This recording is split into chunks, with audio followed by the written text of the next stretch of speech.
کرتے ہیں. اس کے بعد کراچی جائیں گے اور کراچی سے ہم بات کریں گے جہاں پر صورتحال یہ ہے کہ پاکستان میں سنوکر کا کھیل تیزی سے نوجوانوں میں فروغ پا رہا ہے. پاکستان بلیئرڈ سنوکر ایسوسی ایشن کے صدر جو ہے وہ اس وقت ہمارے رپورٹر ندیم شہزاد کا ہمراہ موجود ہے. ہم ان سے بات کرتے ہیں. ندیم شہزاد، کیا کہنا ہے ان کا؟ پاکستان کے اندر سنوکر کے کھیل کے اندر جو فروغ پا رہا ہے، اس کے اندر پی بی ایس اے کی جو کاوشیں وہ قابل ستائش ہیں، جن کے اندر عالمگیر شیخ صاحب جو چیئرمین ہیں اور سب پریزیڈنٹ منور شیخ صاحب میرے ساتھ ہیں، جن کی کوششوں سے آج سنوکر جو ہے اس کھیل کو پوری دنیا کے اندر فروغ، اور پاکستان ٹیلنٹ سے مالا مال ہے، جس میں آصف نے حالیہ بھی چیمپئن شپ جیتی، اور ہر ایک 2020 کے لیے 2020 کے لیے جو چیمپئن شپس ہونے جا رہی ہیں ان کے بارے میں ہم جانتے ہیں منور شیخ صاحب سے. جی، آپ کی کوششیں اور آپ کی خدمات قابل ستائش ہیں. اب آپ بتائیں جو نئی چیمپئن شپس ہونے جا رہی ہے اس کے حوالے سے تھوڑی سی تفصیل. جی دیکھیے، نئی چیمپئن شپس میں تو جو لوکل چیمپئن شپس ہیں وہ تو لوکل ہماری انڈر 16 ہے، انڈر 18، انڈر 21 ہے، وہ ماشاءاللہ 2 دن بعد شروع ہو جائیں گی اسلام آباد میں.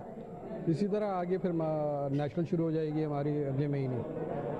انٹرنیشنل ایونٹس جو ہے وہ آئی تھنک مارچ آنورڈ شروع ہو جائیں گی. ساری جو ایشینز ہیں یا ورلڈ کپس ہیں وہ مارچ سے شروع ہو کے نومبر تک چلیں گی، جس میں آلموسٹ 10 یا 11 انٹرنیشنل ایونٹس ہیں ایشین اور ورلڈ ملا کے. جی، اس سوال سے یہ بتائیں اسپانسرشپ کے حوالے سے کہ کرکٹ اور دیگر کھیلوں کو تو بہت زیادہ اسپانسرشپ مل رہی ہیں، لیکن سنوکر میں کیا آپ کی ایسوسیشنز کی اس میں کوئی سستی کہہ سکتے ہیں یا حکومتی سپورٹ نہ ہونا ہے؟ جی دیکھیے، ایسوسیشن فیڈریشن کی تو بڑی کوششیں ہوتی ہیں کہ جتنے سے زیادہ اسپانسرز آئیں، اور ماشاءاللہ اس وقت دیکھیے ہمارے پاس جو اسپانسرز ہیں اس میں جبلی آپ کے سامنے ہے. سملرلی ایک ٹورنامنٹ ہمارا نیشنل بینک اسپانسر کرتا ہے. In between last year Liaquat national hospital نے ہمیں تھوڑا سا سپورٹ کیا I B S F world team کے لیے. جب ہمارے پاس فنڈز کا مسئلہ تھا تو they have provided funds to the association. شیخ صاحب، اور لیاقت نیشنل سے مزید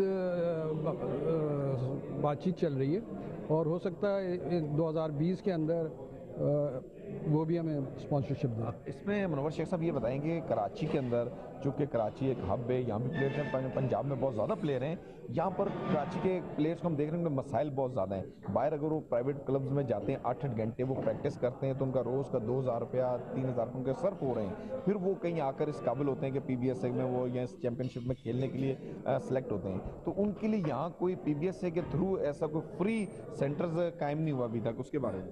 جی دیکھیے، یہ جو آپ بتا رہے ہیں یہ ایشو صرف کراچی کا نہیں ہے یا سندھ کا نہیں ہے.